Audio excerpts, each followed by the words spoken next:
From Blackfoot to Teton, we've got your District 6 breakdown right here on the East Idaho Prepcast with Lance Taylor. That's right. Another edition of the East Idaho Prepcast on IdahoSports.com. Breaking down everything in Districts 5 and 6 in the state of Idaho. We are recording this on Thursday, February 3rd in the afternoon ahead of a very big night of district girls basketball statewide. Last night was kind of the boys' spotlight. There was a lot of big monumental boys basketball matchups that we'll talk about in just a moment. Brandon Baney with Lance Taylor. Lance, what were you doing just now? What was that you were waving in front of the screen? Well, I'm sitting down at my son's computer desk right now, and this is the muffle thing you put in front, when you're talking to a bunch of people online. So this is how I hide from the camera here. That it looks like a microphone attachment you put on so your P's don't pop as much. Yeah, it is. Yeah, that's it. All right. Well, if you before we dive in, the East Idaho Prepcast is brought to you by Pure Adrenaline Motorsports.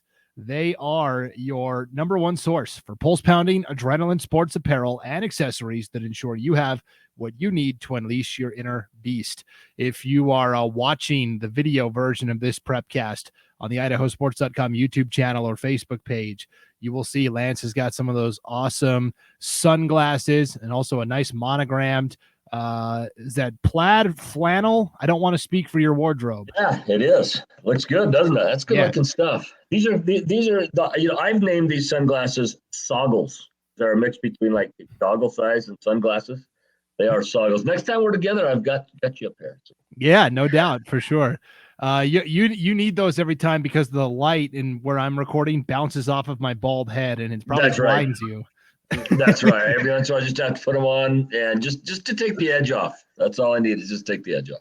For sure. So you can watch the video of this at the IdahoSports.com YouTube channel or Facebook page. You can also listen audio only at IdahoSports.com or wherever you download your podcasts. If you are watching the video version, you're in for a treat. I'm going to share my screen and go over some of these girls district tournament brackets. So we'll put them up on the screen. You'll be able to follow them that way. If you are watching the video, I recommend making it full size so you can see the brackets more clearly.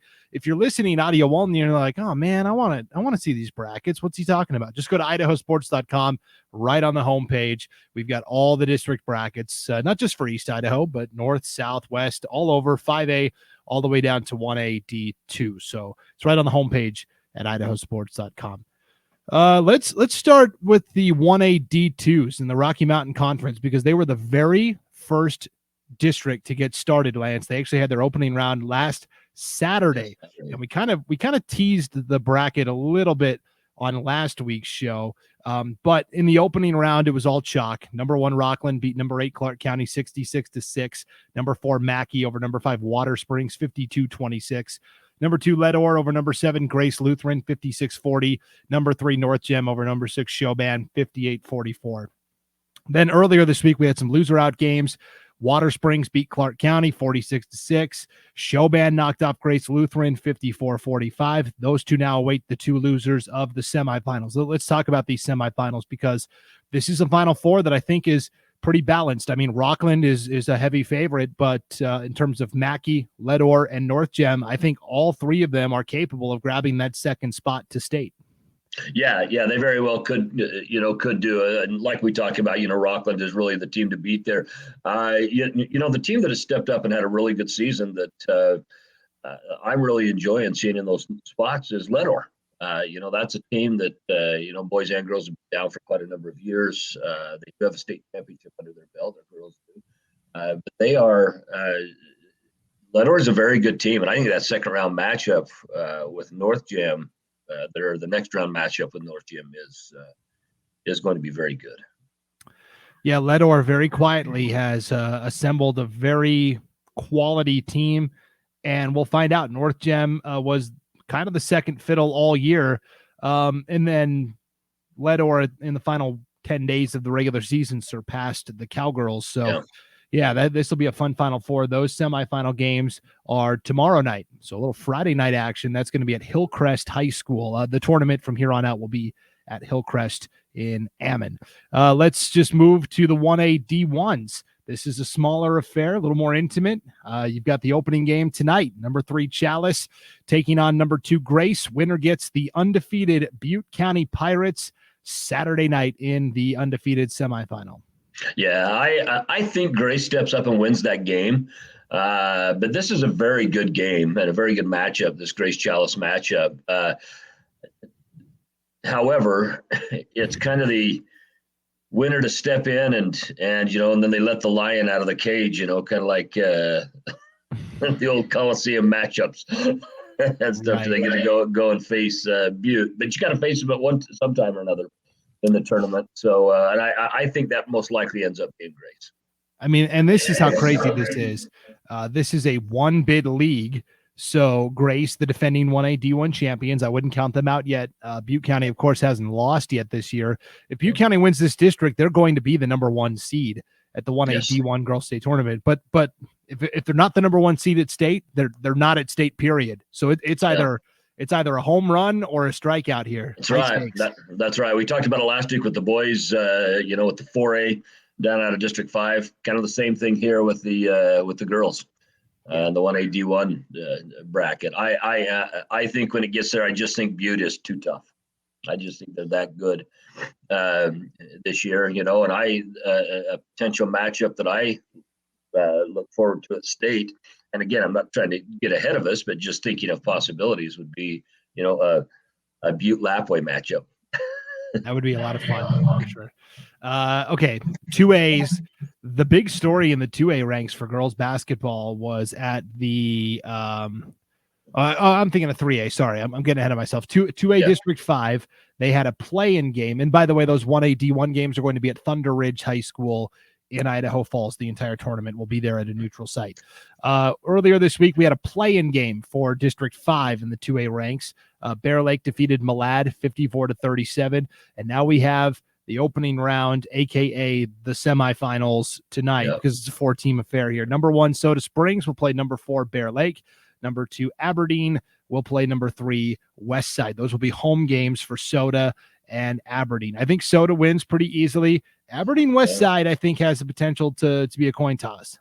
Yeah, it does too. And in that coin toss, I think you're the favor in that is Aberdeen being able to play on their home floor.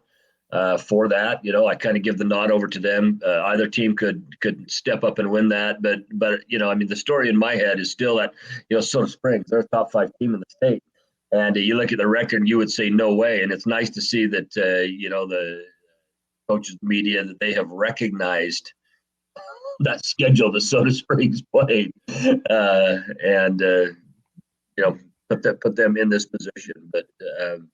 I believe Aberdeen probably picks up that win. I think the home court advantage is going to help them with that. But I see Soda Springs kind of blowing through this district tournament.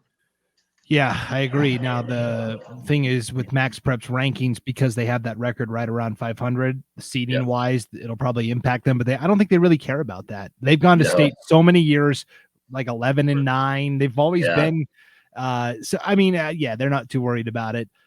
A lot of times on the podcast, I'm wrong, Lance, and I wear it. With Skyline football this past fall, every week I picked them to lose, and guess what? They won the title. So, but for once, I'm going to brag when we were right about something. You and I, within the first week, 10 days of the season, we both said, "Hey, Soda's pretty darn good," and we've been banging that drum for Soda Springs all year. Yeah, well, and we had the eye test on them too.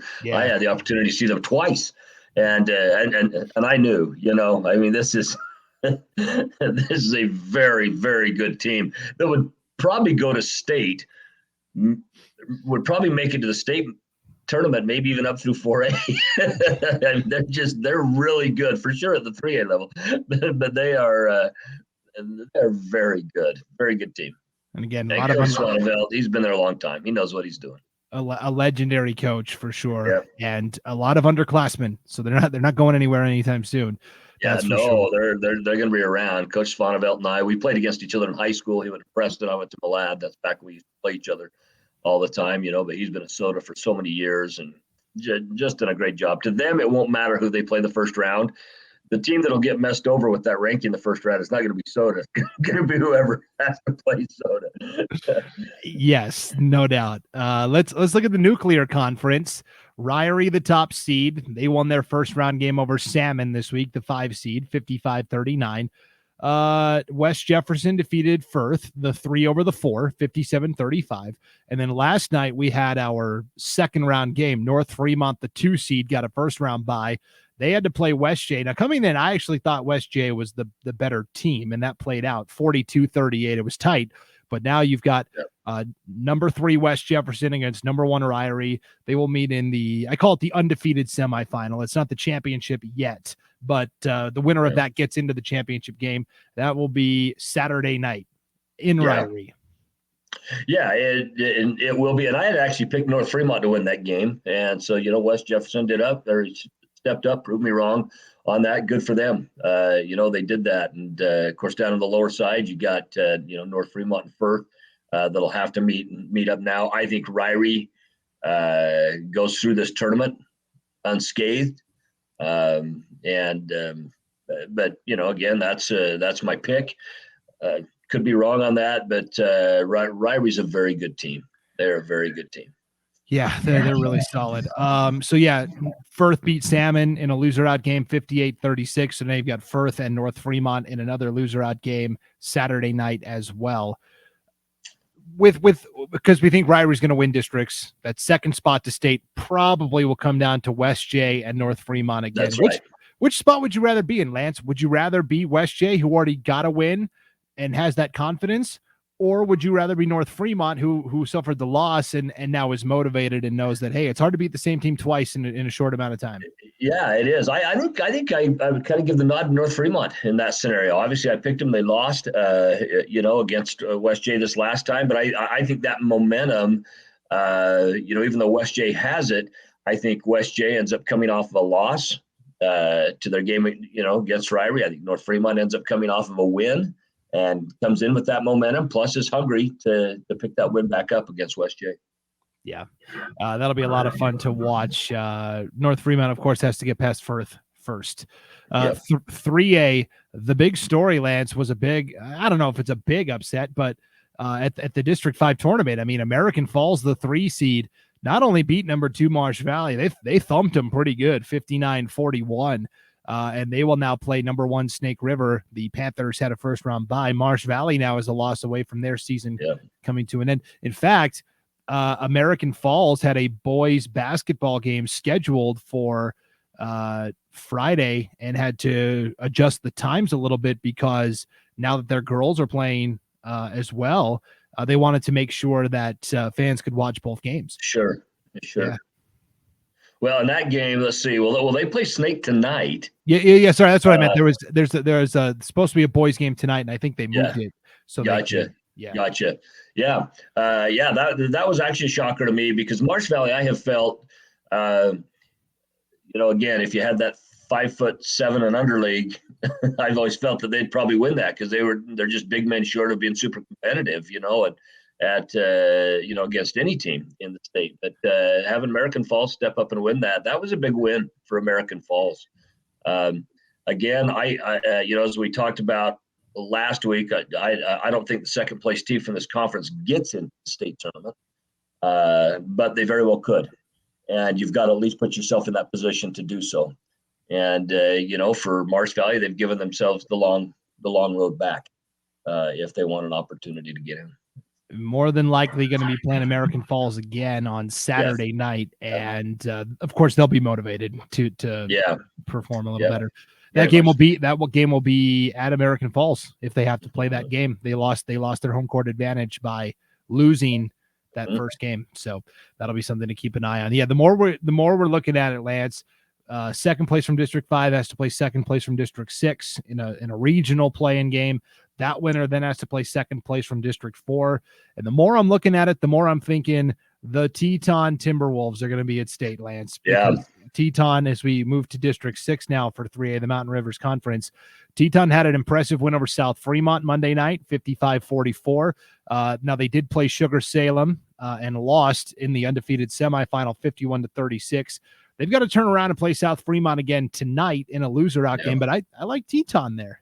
Yeah, I do too. You know, I've had a chance to see both of them play. Both of them have some very good basketball players. I think Teton's just that much deeper than South is at this point. South's got a freshman that's just going to be an unbelievably good player. She moves forward, but both South and Teton are actually fairly young teams and are going to be good here in the future as well. But Teton, you look at that 51-36. Lost to Sugar on Tuesday night, but that game was much closer than that. I actually did the PA announcing for that game. That game was a lot closer. It wasn't really until last half of the third and then into the fourth where Sugar started stretching that out a little bit. But in fact, right off the bat, Teton came out and was lights out, and they led at the end of the first quarter. And so, Teton is a very good team, and I've been talking about their level of athlete on this team since last year. As far as just pure athleticism, they're probably the most athletic team in the area. If you threw them out on a track, but obviously you got to throw basketball skill into that and stuff. But I think Teton ends up being the second place team in this conference, and I think they end up beating District 5 and District 4 play-in. Yep, I'm inclined to agree there. And Sugar Salem, of course, has a chance at the number 1 seed by winning their district tournament. 4A ranks. Let's start with the High Country Conference. Blackfoot, the defending 4A champs, played number 5 Hillcrest in the opening round, and they won 55-26. And they again, this to me wasn't an upset, but number 4 Shelley defeated number 3 Bonneville 45-41. I've had a chance to watch Shelley several times this year, and when they can get hot from the perimeter, and when they do, they're awfully tough to stop. Number 4 Shelley will now play number 2 Skyline. The winner of that advances to the undefeated semifinal against Blackfoot. Yeah. Well, this might end up being the best game of the night. I mean, this is I think this is a good matchup. Could be. Shelley and Skyline, a lot of youth on these teams, and as you look at Shelley, I happened to see Shelley after they got mercy ruled by Sugar earlier in the year. Later on in the season, a couple weeks ago, they played a Sugar team and played them within 3 points, and it was one of those nights where Shelley was hitting. I mean, they were just hitting those shots they were on. They ended up not ultimately winning that ball game. Sugar won that, but Shelley, like you said, when they get hot, Shelley can be a very good team. And I think this game tonight with Skyline has the potential to be one of those that when we look at it afterwards, a lot of people are going to say, "Hey, I kind of feel bad I missed that game." It could be a very good one. Well, and this district gets potentially 2 teams to state. Second place would have to win a play-in game against the third place team from District 3. District 3 has not been very good this year, to the point where outside of Middleton and Bishop Kelly, the other 6 teams are all ranked like 19th or lower in the Max Preps rankings. I mean, it's putrid over there in the Boise Valley. So I was looking at that earlier in the week as well, and I think this conference, in District 6, does end up getting 2 teams. Yeah, so big game tonight between Skyline and Shelley, and for Bonneville now, their season's on the line. They've got to beat Hillcrest tonight in a loser-out game as well. And meanwhile, Blackfoot's just sitting back going, yeah, it's pretty nice being undefeated still and, defending champs and all that good stuff. So. Yeah. The only hard part with that is waiting, because as a player, you want to be playing. Every night someone's playing, you want to be on the floor. And of course, you'll take your undefeated seating where you're at right now, but you want to be on the floor every single time. They had the first round win, and of course, the second round bye. Just the way it happens to sit. I think Bonneville steps up and knocks off Hillcrest. In fact, I think they knock them off handily to get back into another game. But I just think, Blackfoot's going to run through this so quick. I think what you're doing is you're playing for second place and a play-in opportunity. Yep, I agree 100%. District 5 for Class 4A. Pocatello, the 2 seed, defeated Century, the 3 seed, 46-22 in the opening round game. Yeah. And they now get top seeded Preston tonight in Preston in the undefeated semifinal game. Century will play the loser of this game on next Monday, I think. Yeah. They really space it out.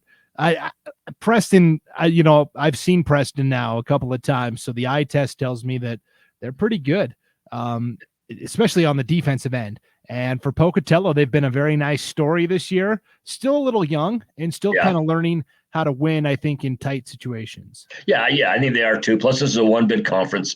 I don't think Pocatello is where they need to be on that. I think they're getting there. They're getting better all the time. But I think this is Preston's conference for the girls. I've seen them as well. Very good team. You're talking a team that took Blackfoot down to a final possession. And Preston's very good, very, very athletic as well, which allows them just to play tremendous defense. I think Preston ends up blowing through this. I don't think they pick up a loss during the whole. Yeah, very, very good guard play out front. District 5 and 6, the High Country Conference, so far has kind of gone shock. Number 1, Thunder Ridge beat number 5, Highland, 62-41. Number 3, Madison. Now this Madison game was pretty wild. It was a game-winning basket essentially, and number 3, Madison, just gets past number 4, Idaho Falls, 50-47.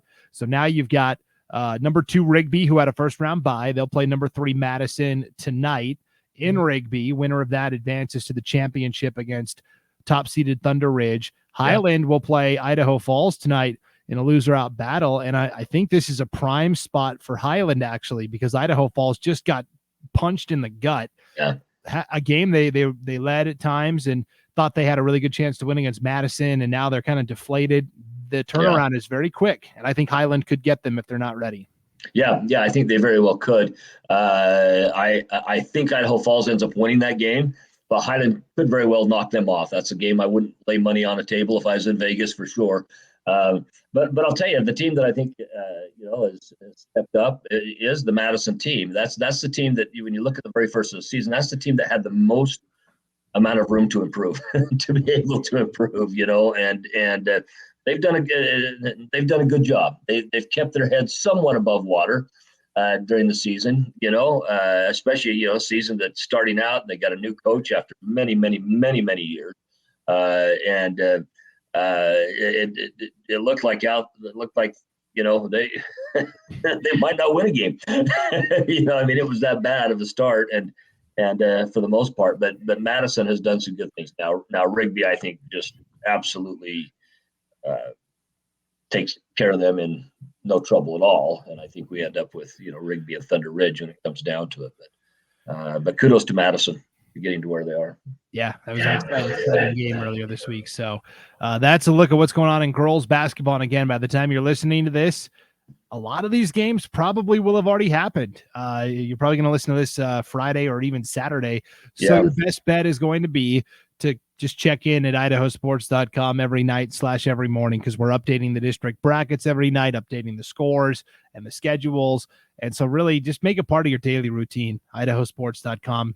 And just check everything out, because this is the time of year where there's a lot going on, and you don't want to be the guy at the water cooler or the gal at the water cooler that's talking about a team that's already been eliminated. You want to stay up to date on everything. You check those brackets every day at IdahoSports.com. Yeah. Okay. Let's talk boys basketball. There were a couple of really big games last night. I think we have to start with Century.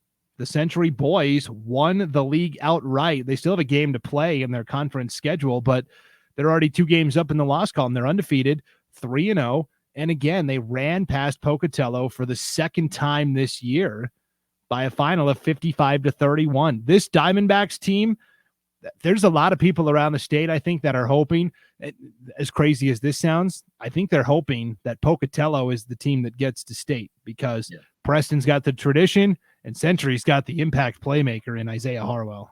Oh, yeah. I think Isaiah Harwell is hands down the best player in the conference. And I think of the top players in the conference, he raises his teammates' level better than anybody else does. That's not to knock anybody else in the conference. He's just that good, I feel. And I've been tooting their horn ever since I saw them early in the season of what he's done. I felt that they would come out victorious in this conference. The thing is that every team in this conference does have the ability to knock the other team off. This is not one that when they go into a district tournament that it's just going to be hands down. Everyone's playing for second place. It's a one bid league. You're playing to get in the tournament. And you got to look at things like, for example, the improved Pocatello team.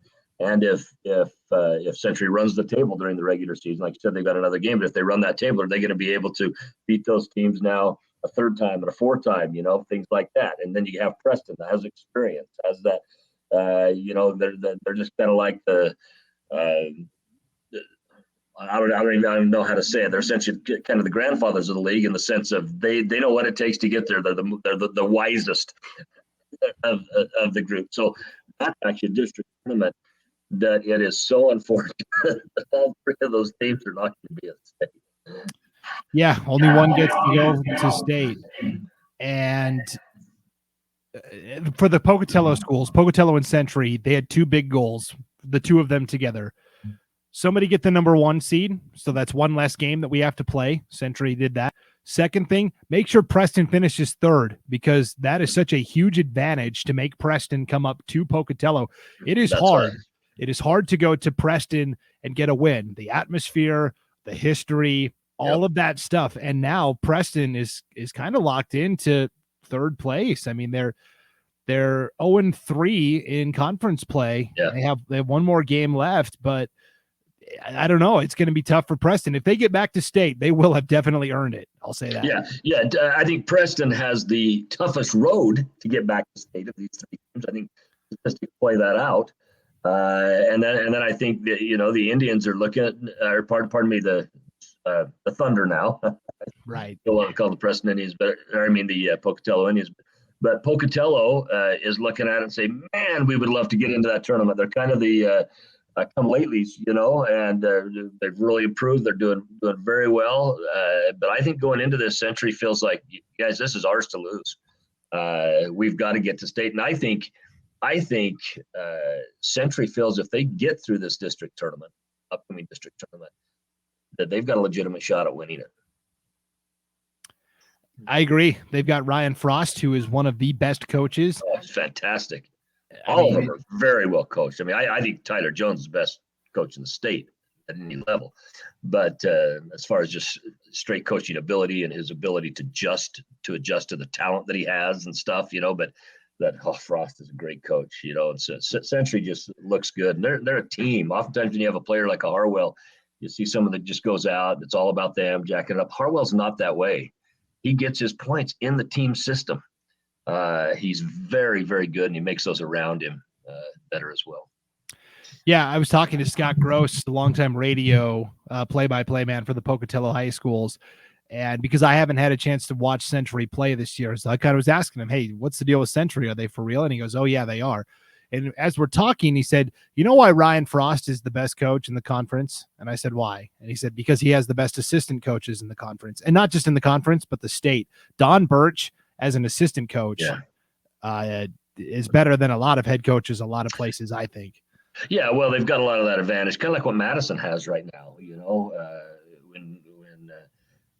you got a Clyde Nelson sitting on your bench, who was a longtime college coach and won multiple state championships down in Utah at the high school level before coming back to Idaho in the early 90s. But yeah, a lot of it is who you surround yourself with, because, as a coach, and here's an example, as a coach, you pull a kid off the court that needs to be talked to, you still have to be able to pay attention to what's going on the floor. And it's nice to have those assistant coaches that can, from a knowledge standpoint, go down that bench and talk to that player, saying, hey, this is what we need you to do when you're on the floor. And this is why we need you to do it. And this is, if you're struggling, this is why you're struggling, and here's how you can change that. So assistant coaches are massive for a program. No doubt. Before we get out of here, we have to talk a little 3A boys basketball. You had finally last night Sugar Salem. So this week, I should say, last Saturday, Sugar Salem boys finally got into district play. They played South Fremont last Saturday night, won 63-38. They played Teton last night and dominated 75-46 is what I have it as. That is incredible to me. 8-9 overall is Sugar, but very clearly the best team in their district. Yeah. Sugar, they've struggled finding their identity throughout the season, but real, kudos to Sean Freeman, the coach who is really, stuck with what he does, and he just put together a flawless game plan last night. It was very good. We were texting after the game last night as well. Just shared a text back and forth with him, and Sean just did a great job. And this is Sugar's to lose. I think Sugar is the team that ends up back at state in this conference with at least the automatic bid to state. And because as we talked about, last weekend, the week before, I think this is a one-team conference this year for state. I have a hard time seeing their second place team getting through even the first round play-in. No, and that's because Marsh Valley and Snake River are so good from District 5. Yeah. Those two finally played for the first time last night. It was in Snake River, or at Snake River in Blackfoot, and Marsh Valley won kind of a close game, 53-41. They, Snake River tried to make a comeback, but they were just down too much. But the rematch comes February 11th in the regular season finale. Can't wait. Yeah, it does. That'll be very good. And with Marsh Valley, one of the keys with Marsh Valley when you play them is you cannot get down to Marsh Valley early because Marsh Valley is a team they're very tough to come back on because they're so fast, and they can just score so quick. So you got to avoid getting down. And if you get up, their style, I mean, they're like a passing football team that's prolific. They're a good come from behind team if they have to as well. But the key is not get down to them early. Or you just find yourself having to change your offensive, I don't want to say philosophy, but your game plan, as the game moves on. Marsh Valley is very good. Yeah. Well, so is Snake River, but I think those two teams both end up at state. Yep, I agree. So girls basketball action by this time next week, Lance, we'll have state bids to hand out. We'll be talking about teams that are going to state. That's going to be super exciting. And we can start kind of filling in the blanks for boys basketball district tournaments as well. So. Yeah, we can. Who are you covering at state? 1A D1. 1A D1. Oh, you got to have a good state tournament coming up for you right there. That's going to be a very good state tournament. I have 3A. I think the upper half of that should be very good. The potential for all of it for the entire bracket would be good. But, we'll see as things go along. I think this is one of those years where you could be sitting in the stands of any of these school sizes, and it's going to be a good tournament, for the girls. I just think it's that kind of a tournament, that kind of year where every once in a while you look at one that you just say, oh, we know who's going to win this, kind of like Lapway with the boys. no, watch them step up because somebody step up and knock them off in the tournament because I've horn the whole time. But it would be miraculous for that to happen, or just short of miraculous, I should say, for that to happen. But I think the girls is good all the way through. Yeah. Everyone's going to be competitive, so it's going to be a lot of fun. Lance, thank you so much for joining us as always. You going anywhere this weekend? You got any games? You doing anything? I've got my son's games actually. Being only a 3-team conference down here, just south in Teton, scheduled the last part of the season. They've actually got non-conference games this weekend. They've got Marsh Valley on Friday and Kimberly on Saturday. Sugar lost to both those teams early on in the year as well, and so they've got a full slate before they get back into conference play again. Those are all teams they will probably see at state at some point. Yeah. I think every one of those teams ends up in the state tournament as well. Yeah, that'll be a lot of fun. Okay, well, enjoy the competition this weekend, everybody. Thank you for tuning in to the East Idaho Prepcast, brought to you by Pure Adrenaline Motorsports, your source for pulse-pounding adrenaline sports, apparel, and accessories that ensure you have what you need to unleash your inner beast. For Lance Taylor, I'm Brandon Baney. We'll see you next time on IdahoSports.com.